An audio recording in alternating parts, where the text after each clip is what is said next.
ভূমিতে ভারত ভূমিতে কাজ করতে গিয়েছিল। সেখানে গিয়ে এই যে বাংলাদেশের সন্ত্রাসবাদী সরকার, সেই সরকারের জনগণ কি করেছে, জোর করে তাকে 4-5 জন মিলে জোর করে বাংলাদেশে নিয়ে যায়। নিয়ে যাওয়ার পরে তাদের যে বিজি বলে তাদের হাতে তুলে দেয়। তার ফলেতে আমরা দেখতে পাই যে তিনি বর্তমান জেলে আছে।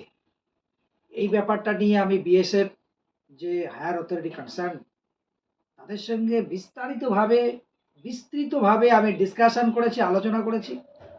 ওনারা বলেছেন যে যথাসাধ্য আমরা চেষ্টা করছি যত তাড়াতাড়ি যে ডিপ্লোমেসি যে পলিসি আছে সের মাধ্যমে আলোচনা করে দ্রুত ফিরিয়ে দেওয়ার ব্যবস্থা করবেন।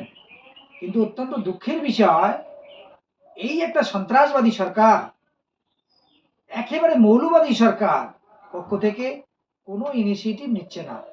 এবং এই যে আমাদের তিনি একজন অবৈধ অনুপ্রবেশকারী তারা চিহ্নিত করেছে, ফলস এলিগেশন, মিথ্যা কেস দিয়ে তাকে আজকে জেলে পড়ছে। এই ব্যাপারটা আমি সব জায়গাতে জানিয়েছি। তারপরে স্বরাষ্ট্র দপ্তরের সঙ্গে নিশ্চয়ই যোগাযোগ করব, চিঠিপত্র লিখব। আমাদের ডিএমকেও দেওয়া হয়েছে ব্যাপারটা, আমরা বহুভাবে চেষ্টা করছি। কিন্তু যেহেতু বাংলাদেশ ইন্টারন্যাশনাল ব্যাপার আছে, এই ব্যাপারে ভারত সরকার আরো বেশি চেষ্টা করবেন।